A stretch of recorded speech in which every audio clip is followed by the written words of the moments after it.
Hey, there we go. This is that awkward moment where somebody else has to say something. That is a very special edition. Live from lockdown. Yeah. Very special edition of Spirals and Sliders.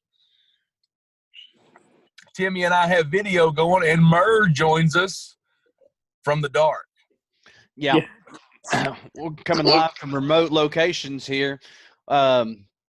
What is your what have you done since you've been on lockdown? It's lockdown day 3. I am my wife's personal gardener now.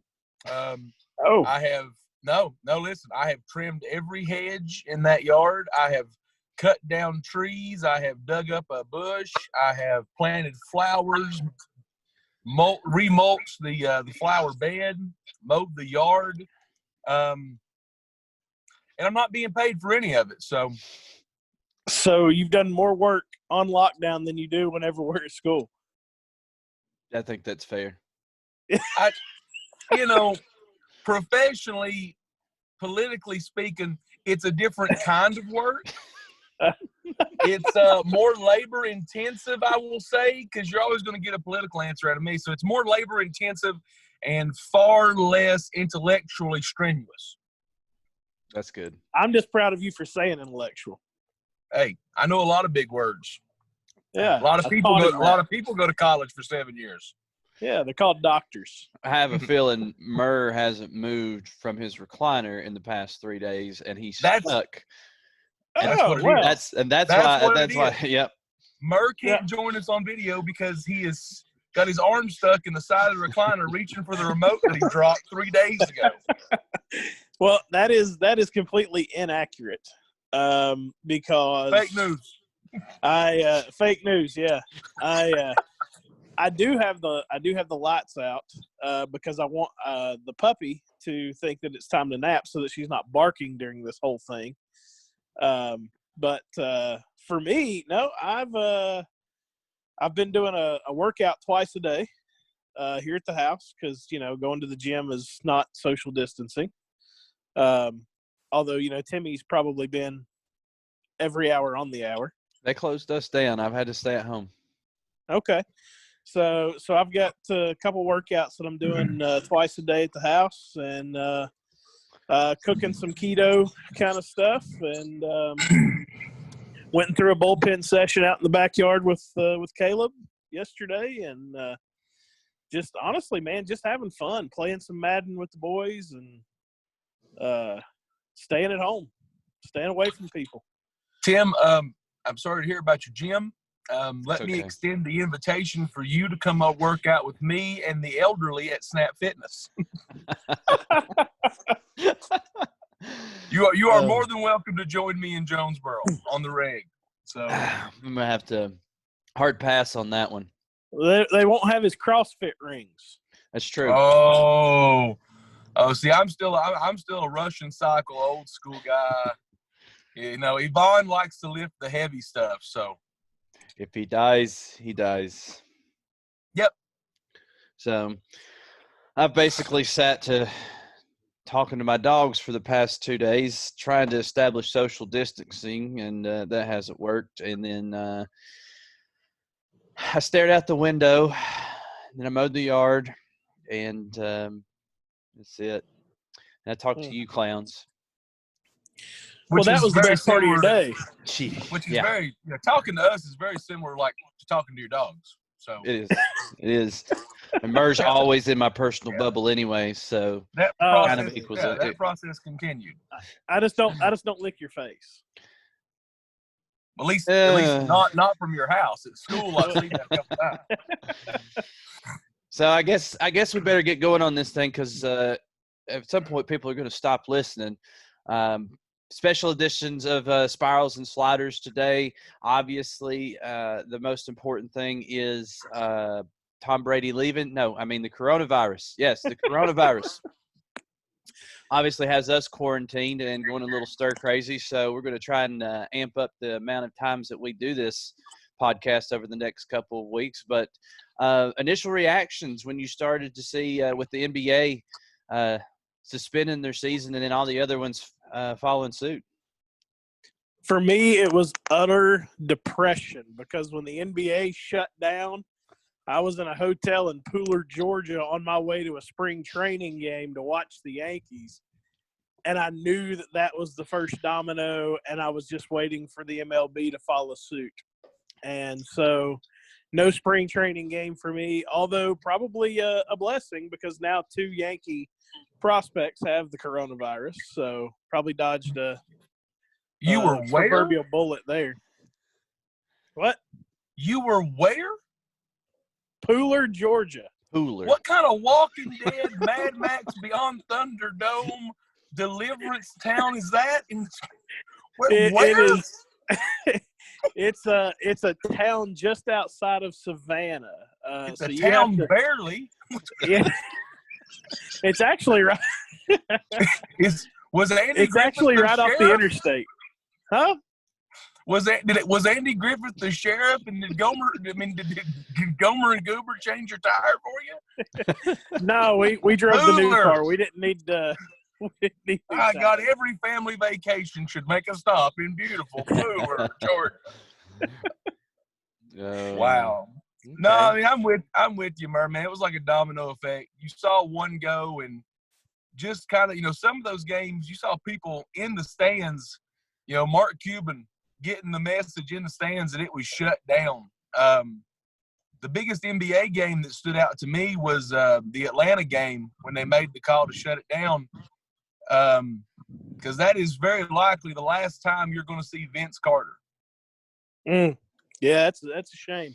And, the Hawks made it a point to put Vince in the game, walked in, knocked down a 3, and that was cool. But you think about a guy like that who's played in 3 decades now of NBA basketball, and not just the impact for us as fans, where all this is gone, always you can flip on a ball game and watch, and that entertainment's gone. But you think about guys like that, I mean, that's how it ends for a guy like Vince Carter. Yeah. Well, and us as coaches too. I mean, all 3 of us coaching middle school and, having friends that coach high school and college. I mean, that's kind of the same thing for those 8th graders and seniors in high school and college, man. This is, you for us, we were 3 games in. We were 3 games in for baseball, and some of these high school teams were just a couple of games in, and now potentially that's done. Yeah, I think, looking at it, I mean, okay, you see the NBA happen, you're like, okay, they're going to shut it down for a couple of games. This one guy got it. We'll keep moving forward. And then you start to see that domino effect. Then you see the NCAA and the power conferences canceling their tournaments. Then you see them canceling the big tournament. Then you see MLB and NHL and everybody adding up. And for me, it's like, what am I supposed to watch on TV now? So from a personal fan standpoint, I'm saying I don't know what to do with myself. I actually discovered I have a wife, and she's a very nice lady, turns out. But from a fan standpoint, it's what did I do before sports? Sure. And what does ESPN? What are they going to do? They're bringing back the Ocho. The Ocho. Yeah. So the Ocho's coming back from ESPN, and then that's just something to fill some time spots. They have 11 hours of UFC planned for tomorrow, which will be fine, but it's not what I should be watching, late March, and that kind of stinks. The whole situation with the shutdown is very revealing about our culture in this country and this part of the world. I mean, what do you do without sports? I mean, and that's a question a lot of people are having to answer. I mean, you really see how much time it really does take up, of your life and of your day, not just coaching and participating and going to the gym and doing athletic things, but everything that entertains you on TV. I mean, when I'm not watching a game, I'm watching ESPN. When I'm not watching ESPN, I'm watching a pregame. After pregame, you're watching the game. Then you're watching postgame. I mean, it is a staple of life in this country, and it's gone. Yeah. And Murr, did you actually made it down to Tampa, right? We went to Clearwater. which is about half hour from Tampa. So we never went into Tampa. But Clearwater is also the spring training town for the Phillies. But now, as far as the beach goes, man, it wasn't stopping anybody there. Yeah. I mean, there were thousands of people on the beach. Would you run into anybody that was down there for games? Yeah. So crazy story about that one. We get to the hotel in Clearwater, and I met a guy from Canada, and he had drove from Canada and was going to – it had his room booked for 3 weeks to go watch spring training games in that surrounding area. So Clearwater and Tampa, and there's another little town down there that has the Blue Jays in it. I forget the name of that little town, but it was basically the Phillies, the Blue Jays, and the Yankees, and he was going to go watch as much spring training as he could in 3 weeks. Had all of his tickets and everything purchased, and again, basically drove the length of the continent of North America from Canada all the way down to Florida, and it was shut down for him. Never even got to watch a game. Wow. That's insane. Yeah. Well, better you than me, I guess. Well, of course. A couple theories. Murr and the Canadians have conspired to shut down Major League Baseball because it's a whole lot easier to talk about how the Yankees would have won the World Series rather than explain why they didn't. And this thing just got out of proportion. It just got blown way out of proportion.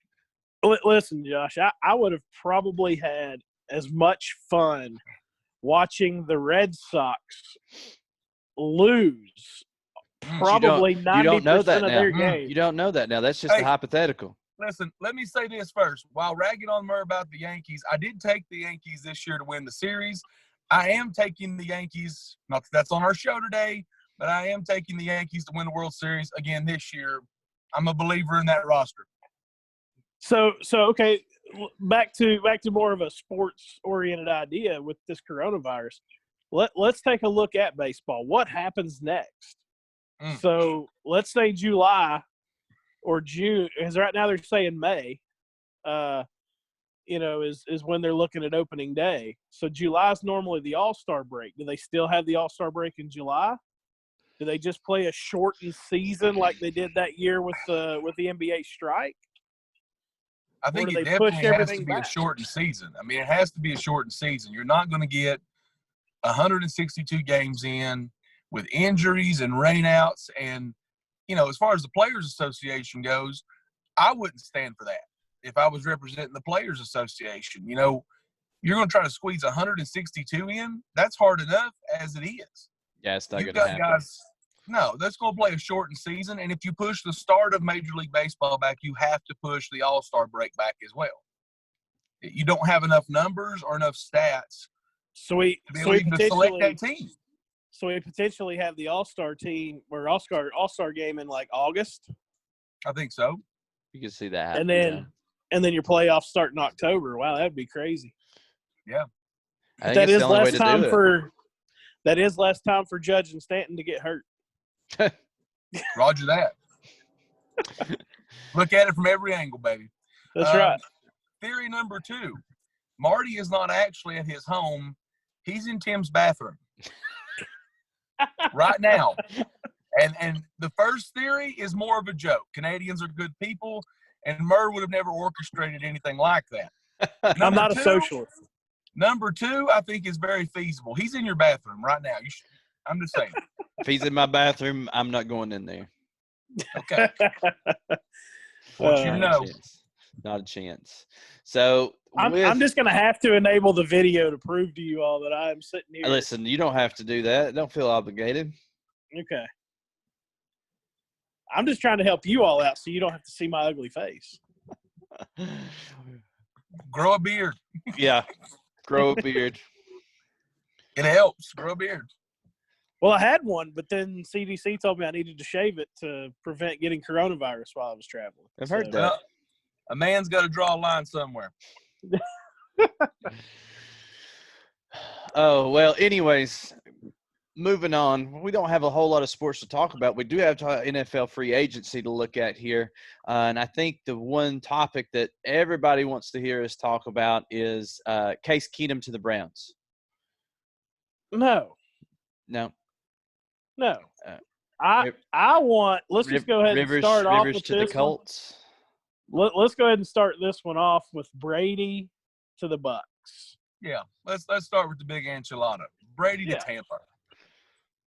Did anybody, and especially you, Tim, wearing your Tom Brady jersey that is now I'm going to shadow box it. Yeah. Did anybody ever expect Brady to leave? The conversation we had Tuesday. Yeah. We talked about him going to the Chargers. We went through their schedule.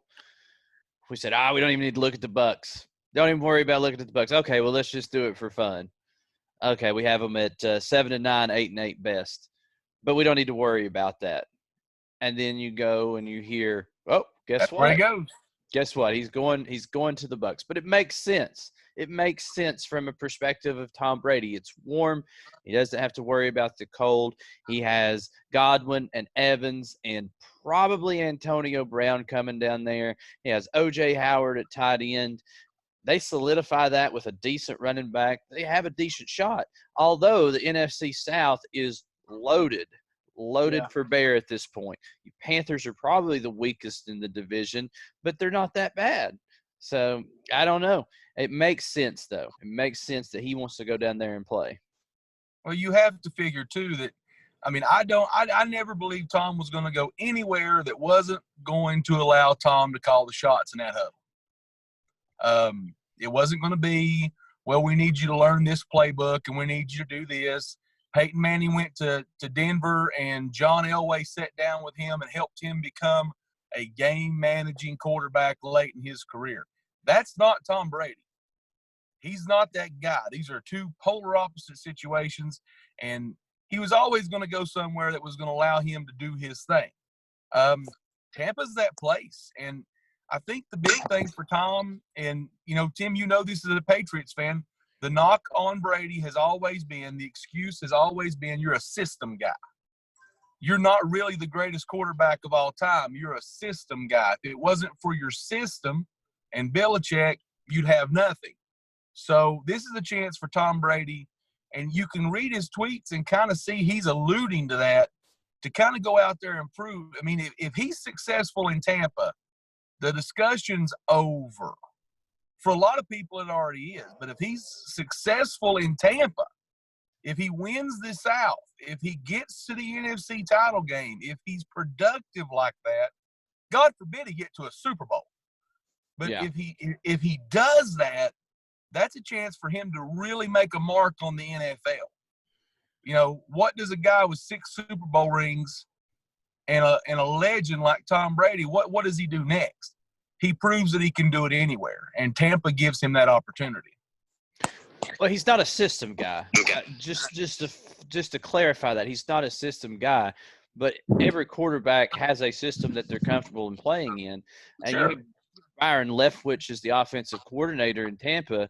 And first things first, he's not going to tell Tom Brady what to run. He's going to say, please, sir, help me, help you, and let's just run what you want to run. Tampa and Arians like to run an empty set. Well, Tom Brady's pretty efficient with the 5-receiver set, and he's very smart, and he still has the arm strength to get it where it needs to go. So I don't think he's a system guy, but, on the other hand. He's not. But, that's always been the knock on him. This is a chance to prove that it's Tom. It's not system. It's Tom. Yeah, I don't know. I'm on the flip side of that, though. I mean, to me, and whenever we looked at the schedule the other day, I don't think we really took into account the actual points that Tampa was losing games. They were losing close games in their 7-9 record. And so they were already in a situation where they were close to winning ball games with a guy that threw 30 interceptions. Tom Brady's not going to throw 30 interceptions. No. And No. so for me, I do personally think that Tom is a system guy. I do. But I also think he looks at Byron Leftwich as the offensive coordinator, and Byron's like, listen, I can't count the amount of times that you beat the dog out of my teams that I played with. And he looks at Bruce Arians, and Bruce is like, listen, I know I've taken a lot of butt whippings against you. You just tell us what you need us to do. How are we going to win this thing? Well, And bringing him in. Yeah. And, Yeah. Edens, I've heard you say this before, that any smart head coach is going to adjust their system to their players. You got it. So that makes every quarterback a system quarterback then. And Tom Brady is great for Tampa Bay. He is great for them, because if they win, it helps Arians in the long run. It helps Leftwich as a coordinator. It propels that entire organization if Tom can boost them to a 10-win or more season. Sure. This is the question I have, kind of a spin-off on this Brady situation in Tampa. What do you do with Jameis Winston? Do you keep this guy and say, listen, I love the fact that you're throwing 35 to 40 touchdowns a year, but it doesn't help that you forget 40 times a season what jersey color you're wearing? Listen to Tom, train under Tom, and this will be your job again? Or do you cut him loose and trade him off and free up cap space? You get him out. You get him out as soon as possible. Yeah, I agree. Get him out. Cut out the cancer. He should have never been in the NFL to start with, after everything that he did at Florida State. And for this to work, Winston has to go, I think. You don't need a guy like Jameis Winston in the locker room running his mouth, and he will. I think he's the type of guy that will, and taking any kind of sway away from Tom Brady. This has to be Tom's team. Sure. Or it doesn't work. Yeah, I agree. And I think with Jameis, there's very few quarterbacks in the NFL that can be a starter for multiple years and then take a seat back to the bench as the backup guy and say, hey, in 2 years, you're going to be the starter again. Very few guys. I mean, we're seeing that right now with Cam Newton. Cam Newton's demanding to be traded and probably going to be cut because he realizes he's not the guy anymore in Carolina. And so for me, I think – and the Bucs have a ton of cap space already. So if you cut Jameis and add to that, you got more weapons to either add around Brady or more weapons to add to that defense, which is going to help keep Brady, in low-scoring games to where Brady can excel there. As at 43, we got to remember he's 43 years old. We can't expect him to go out there and sling the ball 40 times and put up 400 yards and 6 scores. So you're going to have a defense that's, again, as much as I hate to use Josh Eden's, quotes here, if you can hold a team to 3 scores or less, I think you're going to win. And so for me with Brady, and Tim, you mentioned Antonio Brown. I don't think any NFL team is going to sign Antonio Brown. I think he's completely done. But you need to add a couple more weapons on that defense. And hey, a guy that's probably not going to be re-signed by my team, the Niners.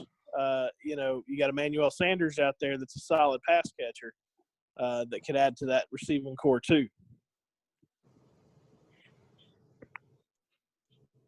I'm done. You all can speak now. What do you have to lose? I mean, listen, I agree.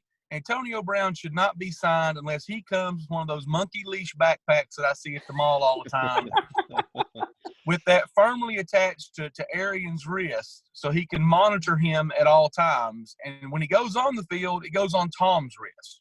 So, I agree. But Antonio Brown is on exile island right now. I mean, if he wants to play, and he seems like he does, you're going to get him at a fraction of the cost because he has to prove himself at this point, that he can stay out of trouble, that he can contribute to an NFL franchise.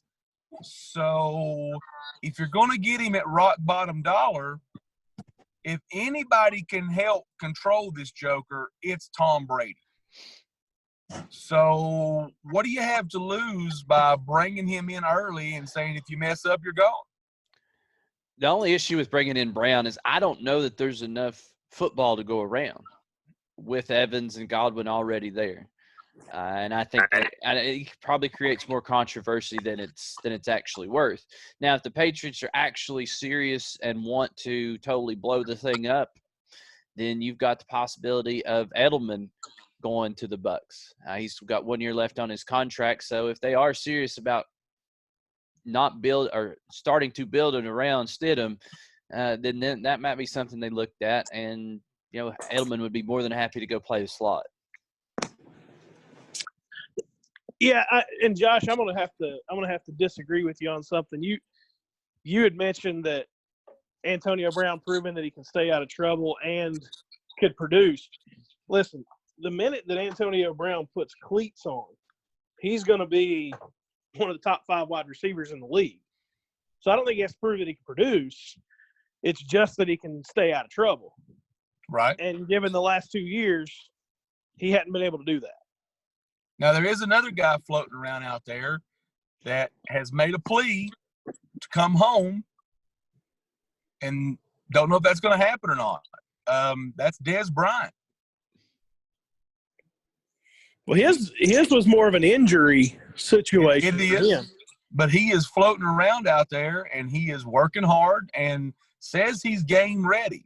Would he be worth bringing in? And I know there's not enough football to go around, but you think about a guy like Tom Brady, if you give him multiple targets that have to be covered, you're going to get a linebacker matchup with one of those great receivers somewhere in the slot. Yeah.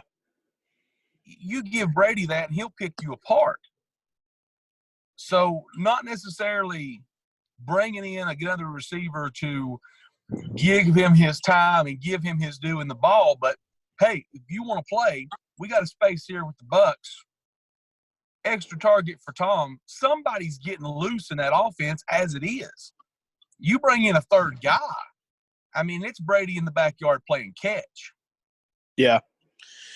Well, as a 49ers fan, I think, Josh, you and I talked about this. I've been saying since the end of the Super Bowl that I would love for the Niners to take a shot at Dez Bryant. Right. Now John Lynch and Kyle Shanahan have done a phenomenal job with that rebuild. So far in the off season, we've been able to return 20 of the 22 starters from last year that took the Super Bowl run. One of those guys that hasn't returned, and I don't think he will, is Emmanuel Sanders. So the other guy's DeForest Buckner, which, by the way, I think is the trade of the offseason. The 49ers trading DeForest Buckner for the 13th overall pick in the draft. Not only are you bringing that roster back, but you're sitting on 2 first-round picks. Absolutely. That's crazy. That's crazy as good as that roster is. And if you can add somebody, like a CD Lamb or a Jerry Jeudy or somebody with that number 13 pick, because I've said this before, when you look at the Super Bowl and it came down to the fourth quarter, the one thing that the 49ers lacked was having that receiver that was going to go make the play for Garoppolo. I think you lacked a quarterback that was able to make the play. Oh, hey, okay. Shots fired at Jimmy G. Yeah. Jimmy G's a game manager, man. He's not a game winner. Well, and I won't disagree with that, but you've also got to have, again, Tyreek Hill, man. Tyreek Hill made that play. He went off script, kind of ran one of those sandlot routes where he goes down the field and cuts around 25 yards and 10 over here and ends up open somewhere. But, for for Jimmy G as a game manager, and he's managed pretty well. I mean, he 13-3 in his first full season as a starter, and I think the guy's only lost 5 games in his whole career as a starter. So I think he's 20-5, 19-5, or something like that as a starter. So, being that game manager, and Eden's talked about it with Manning. When you have a defense, which the Niners do, being that game manager, you've got that opportunity to make things happen. But what helped Peyton in his situation? He had Demaryius Thomas that he could go to. When the game was on the line, he knew if he got it close to Demaryius Thomas, he was going to catch it. That's Absolutely. The kind of guy. That's the kind of guy Des Bryant is, and that's the kind of guy that Tyreek Hill is. It's the reason that I'm not sitting here in a Super Bowl champion shirt right now. And the thing is, that's the type of person or receiver Des Bryant was. I don't know that he is now. Fair enough. But I definitely think that's the same guy that Antonio Brown still is, minus his troubles. If given the opportunity, I sign Des Bryant over Antonio Brown any day of the week. That's just because you're a Cowboys fan. No, that's just common sense. I mean, listen, Des might drop 7 passes in a game. Believe me, I've seen him do it. Believe me, I've seen him do it. But Des is not going to have a standoff with local police in his house. Des is not going to try to self-freeze a foot off. Listen, man, that 1 foot life, that ain't for everybody. Yeah. Bro, that struggle's real. He's not going to go AWOL and disappear like Ethan Hunt, Mission Impossible. Things Des is not going to do. I'm just saying. So, I know we're talking about NFL free agency and everything. I think we could all agree that Tampa Bay is probably the winner so far, right? I mean, we're only a couple days into this. Well, sure. I think so. Who do you think the losers of free agency is so far? The Texans. I mean, if you want to look at losers as in, well, Tom Brady left the Patriots, then yeah, we can include them in that. But if we're looking at free agency transactions and trades, I think the Texans are losers in this situation. Yeah, they've got a decent back when they got Johnson in the trade, but to lose somebody like Hopkins, who was the safety net and a safety blanket for Deshaun Watson his entire career thus far, and probably, could have helped them get further in the playoffs than they did. There has to be something more to the situation to trade away a player like that. What is going on down there in Houston that they don't want Hopkins anymore? And Johnson will be serviceable. He'll be a serviceable running back, and that's been a question mark for Houston ever since they've came into the league. But that, to me, that's the losers. That's the losers of the NFL free agency so far. Right. Well, can Johnson stay healthy? That's another question. Is last 3 years have been plagued by injuries here and there and kept him off the field. Can he stay healthy? I have major concerns for the Chargers at this point. You let Phillip Rivers go and his 27 kids, fine, whatever. You can sell 27 more tickets. That's not a problem. But you let a veteran quarterback go who really hasn't got your team to the level that you want them at, clearly, but statistically has been very solid. And then you don't go out of your way to bring in a guy like Brady. I know they made him an offer. I know Brady had a choice. I get that. But why give him the choice? Why not make such an offer to Brady that he has to come to L.A.? I hear L.A.'s pretty warm too. Florida's warm. Yeah. Southern California's warm.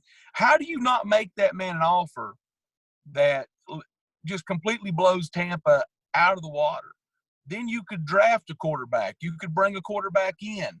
You could have somebody sit under Brady and learn. It's the perfect situation, and you don't do that. So now you don't have Brady. Now you don't have Phillip Rivers. What do you do now? You're not going to win that division with Mahomes and the Chiefs sitting there. So what's your plan? And typically the Chargers don't have one. Well, Tyrod can't be your plan, that's for sure. But that's what they're going with. Yeah, that's That's pretty rough. Yeah. And to be quite honest, man, I'll tell you another team that I'm staying in that LA realm, the Rams. What are those guys doing? Well, they underutilized Gurley the entire time he was there, in my opinion. And now you're just gonna cut him? I mean, don't get me wrong, they're in the same division as the Niners, so the more that they suck, the better it is for me.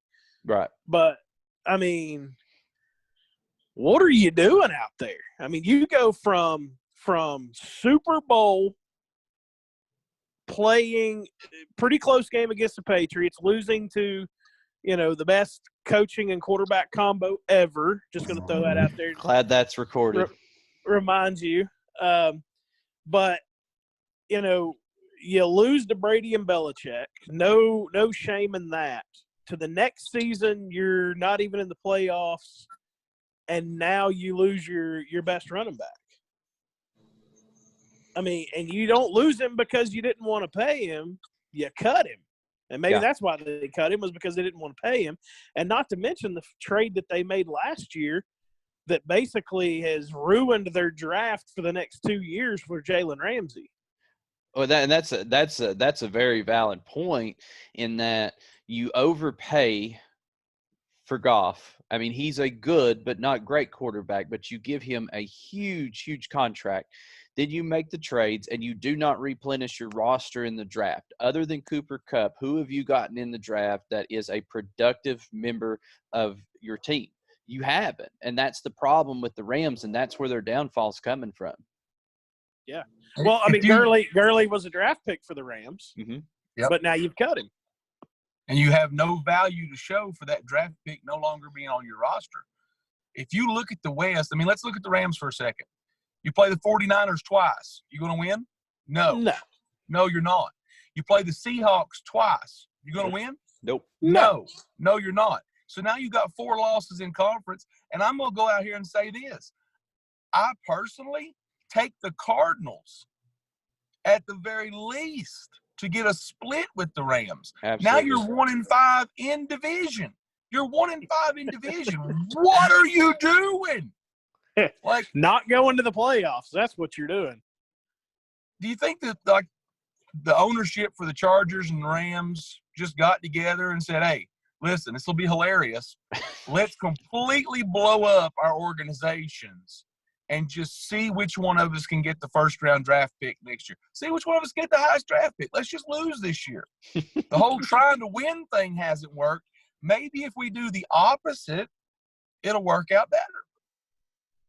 And that's a joke, but maybe it's not. I mean, both of them I will take to finish dead last in their division. Sure. LA football is in a sad state right now. And so let's kind of switch gears, because we've had to – Timmy's had to talk about the Patriots, which, we know he's heartbroken. Yeah, a little bit. I've had to talk about the 49ers, which I'm, very positive going into the future and that kind of thing. So let's talk about you boys, the Cowboys there, Edens, because I'm actually pretty happy. And what I was going to say, I mean, they tagged Dak. They're able to bring Amari back. I'm really not sure what happened with Witten. That was my confusion a little bit with the whole Witten thing. Well, and it's more so with him than it is with the Cowboys, because he goes to the booth, and then he comes back and plays for a year, and you're thinking, okay, he's either going to re-sign because Cowboys are his team, or he's going to retire. He's actually going to be done. But no, let's go to Las Vegas. Me personally, we locked down Blake Jarwin, who's not been a terrible tight end. He's not going to be an all-pro. He's not going to be Jason Witten, but he's not an awful tight end. We locked down Amari Cooper this week. I think this is a McCarthy deal. McCarthy is doing some things differently than what we've done in the past. Adam Jones is kind of running things a lot more than Jerry seems to be right now in the offseason. I think that torch is slowly passing, which is a good thing. If you're a Cowboys fan, that's a great thing. We signed Clinton Ha Dix. I think that happened today, yesterday, late last night. So McCarthy is making his own mark on his franchise. And, I think it's a good thing. I really do. The only concern I have with this team right now is Kellen Moore. I am not a big Kellen Moore fan. This team works better roster-wise when Zeke touches the ball 25 times. 2 years ago, that took Jerry Jones coming out of the booth, like we've never seen that before, coming down and basically telling Jason Garrett that he was going to go to timeout if he didn't allow Zeke to touch the ball that many times, and NFC East Championship was the benefits of that decision. Moore tried to put Dak in a lot of situations where he had to carry this team last year, and that's not Dak. Dak is better when he can manage the game. And, again, we've been talking about that today. That style of play works. And if you don't believe me, sure, we could talk about all the quarterbacks that have done that and won a Super Bowl. Let me just say 2 words. Trent Dilfer. Trent Dilfer has a Super Bowl ring. Trent Dilfer. So it can work clearly for all of us. In that system, Murr could have quarterbacked the Ravens to a Super Bowl. Trent did it. I mean, but I like what McCarthy's doing. I like the fact that the torch is passing in the owner's box. Where Witten's concerned, when's he going to retire? And I love Jason Witten. As far as I'm concerned, and this is saying a lot, greatest Cowboy of all time, arguably. I love the dude. Receiving leader, love him. But at what point does Jason ride off into the sunset?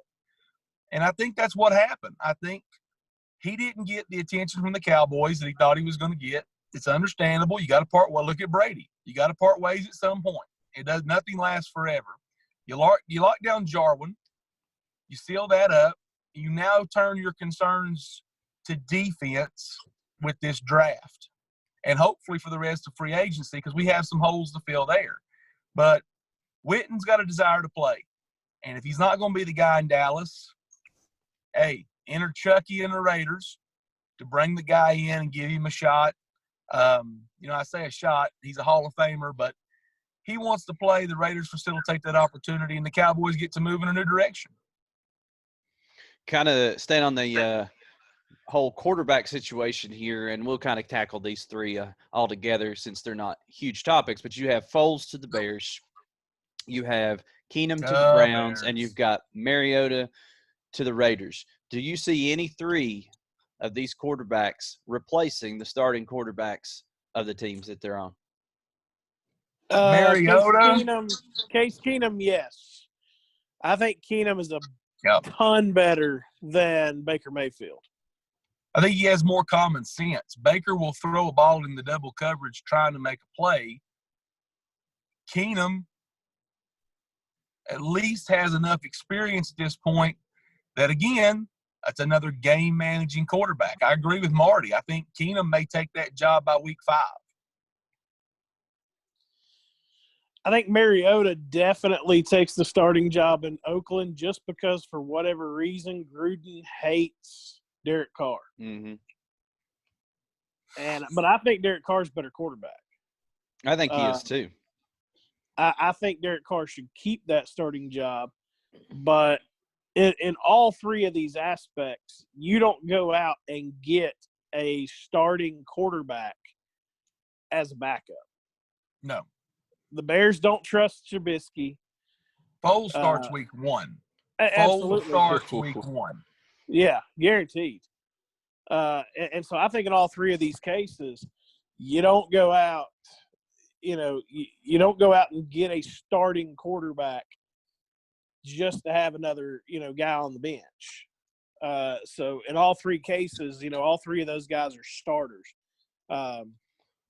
So yeah, I think I think probably even week 1, all 3 of those guys are starting. See, I'm with you on 2 of them. Where Mariota's concerned, they'll go with Mayfield, I think, in Cleveland. Keenum eventually gets that job. Foles starts week 1. Mariota, I think this is judgment year for Carr. I don't think Gruden's real big on Derek Carr. I think he would have liked to have Tom Brady. But if Carr doesn't produce in the way that Chucky wants him to, then I think you see Mariota. But I think this is judgment year for Carr. And they've got somebody that if they can't get anybody else, again, it's the theme of the day, it seems like Mariota can come in and game manage.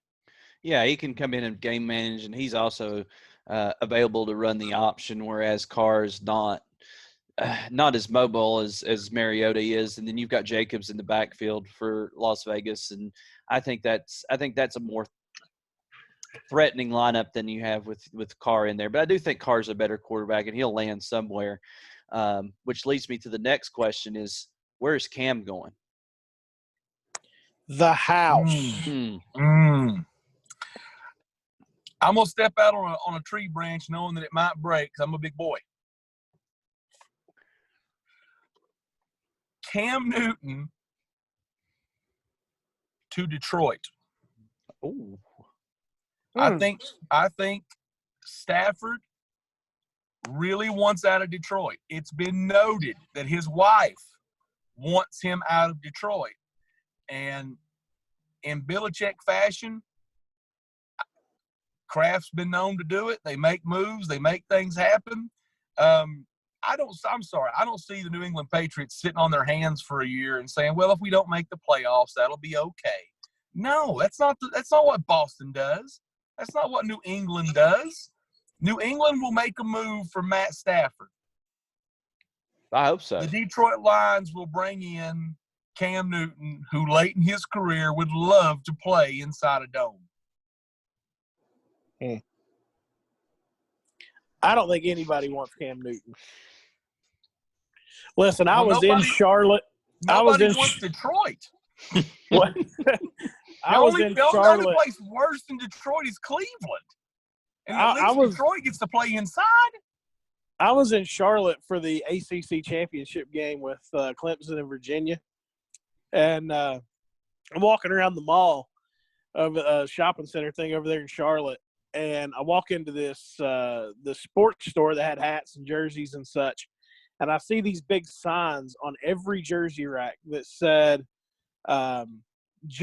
selected jerseys, 50% off. And I see a Jimmy Garoppolo adult medium, which is exactly what Caleb wears. And I'm like, man, if this $100 jersey is $50, I am buying this thing now. And I walk up to the guy behind the cash register and I said, hey, your sign says selected jerseys, 50% off. I said, how do you know which one it is? He goes, any Cam Newton jersey. I'm like, well, we're in Charlotte. Yeah, that makes sense, though. I mean, I think the people in Charlotte knew that Cam was going, early. I mean, who wants a quarterback that dresses like your nana?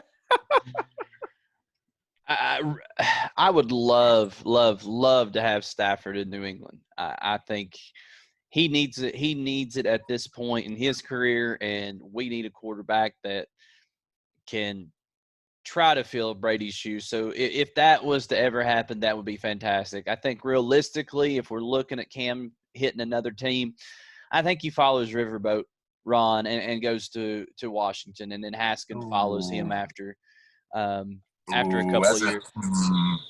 As a Cowboys fan, God, I hope so. Oh, yeah. So, go ahead. I was just going to say, I don't see. I mean, here and I've been talking to a friend of mine about this a lot. You look at some of these quarterbacks that are out here that are starting for some teams, and it's like, how does that guy have a job? And it's like Cam Newton for me is one of those guys. Like, I realize he made the Super Bowl run that one time, but oh my Lord, was he atrocious in that game. And I just don't see any team that's going to want to have him come in and pay him the money to start. I mean, Haskins is a younger version of Cam, and you know you're not going to win in Washington anyway, so you might as well just let Haskins take the ball and run with it and see what happens. To me, I say Cam's done. So no job. No job. Now, I No will say soup for you. this.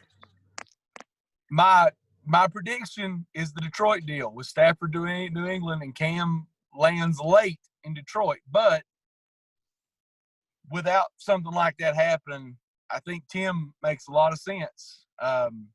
Rivera is making his mark in Washington, and Cam's been his guy, and it's a guy that knows what Ron likes to do. So, I mean, I think that makes a lot of sense. I mean, it puts a big smile on my face and everyone in Dallas. I love that. So you say you're chalking up 2 wins there in the division? Oh, I'm chalking up 2 wins against the Redskins, irregardless of who plays quarterback. I mean, you know, you could line the Easter Bunny up at wide receiver, Santa Claus at fullback, and, you know, I mean, have Brett Favre come out of retirement for the 18th time and play quarterback, and you're still going to beat them by 3 at least. But, you know, I mean, that opportunity in Washington does make the most sense. It really does. I don't think Rivera's a huge fan of Haskins. Well, you know, we've hit all the NFL free agency, so we'll just kind of move into the last part of the podcast here, and kind of a sort of a new little segment called Parting Shots that we'll do. So just anything that comes to your mind that you want to say to kind of end the podcast here. It can be sports related, life related, NFL, MLB, whatever you want it to be, just kind of to wrap things up. And I'll go ahead and start and give you guys a chance to kind of think about what you want to say, since I sprung it on you last second here. But my parting shot here, mine goes out to the millennials, or the Generation Zs, or whatever you want to call them, that are still hanging out on spring break and the beaches when everybody should be hunkered down and quarantined. We really need this thing to kind of die down, because selfishly, I need sports back in my life, and I need to be able to watch some TV. I love my wife to death, but there's only so many conversations that we can have that aren't repetitive, and I hope she doesn't listen to this and hear what I'm saying.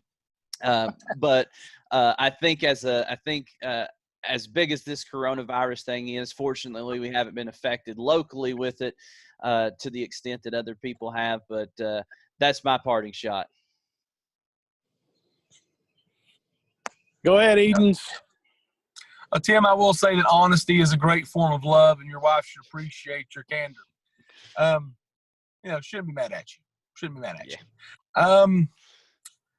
You know, parting shots, typically this is really, really easy to do because you have so much sports information. So I'm going to have to dig deep on this one. Parting shots, how about we talk about Rudy? How about we talk about Rudy in Utah? Like, I understand that, you know, we have more resources here in this country, and I understand we're very blessed to live in the nation that we live in, and a lot of times we don't get real up in arms about stuff like coronavirus where other places do, and I get that. How about this, though? How about some common courtesy, Rudy? Let's talk to Rudy for a second, okay? When you sneeze, you don't sneeze on your neighbor. When you pick your nose, you don't eat it. How about this, Rudy? Don't pick your nose. When you're sick and you cough, you say, "Excuse me, pardon me," use a tissue. We learned these things in grade school. Rudy, if we could not touch teammates and violate personal space in the locker room and maybe don't as much as I dislike the media most days. If we could not sneeze on microphones and touch things when we're not feeling well, whether it be the common cold or the coronavirus, it would be much appreciated. Utah, the Jazz organization, you're nasty. And you need and listen, you're nasty and you need Jesus. Murr, you're up, baby. Okay, so I apologize. I should have let Edens go last with that one. I am You're welcome. My parting shot is to the New York Yankees. Ooh. You guys are injury ridden every year for the last 3 or 4 years. We've got some of the best athletes on the planet. Brian Cashman and the whole front office, thank you. Whether it was Hal, whether it was Brian, whoever it was, thank you so much for signing Garrett Cole. But could you all just please go home and quit hanging out in Tampa so that you all get the coronavirus, and even the shortened season is going to be injury and sick field. So please, could you guys quit getting hurt? And for the first time since 2009, let me enjoy a World Series ring, because you've got the best team in baseball. And my son, who's 11 years old, would love to see his first Yankee championship. So if you guys could quit hanging out in the clubhouse in Tampa Bay and go home until all this blows over and then come back and win a World Series, that would be fantastic. I appreciate it. Murr, before we go, while I've got you, just food for thought for the next podcast maybe, and I'll ask you again. Spring training was in what city? Tampa. Oh. Does anyone else, I mean, I'm just saying, anybody else, you AL East boys, I'm a Cubs guy, you think this might have been a Tampa conspiracy to maybe finally propel the Rays back to an AL East title? No. They're going to need more than that. Hey, if you can't beat them on the field, beat them in the doctor's office. That sounds like something Joe Madden would do. Did he come back to Tampa? Or I was pretty sure he was an Angel now, right? Yeah, he's in Anaheim. All right, I'm just saying, something for you AL East boys to monitor. We'll keep an eye out on it. All right, well, that's it for Spirals and Sliders. We'll try to do better next time.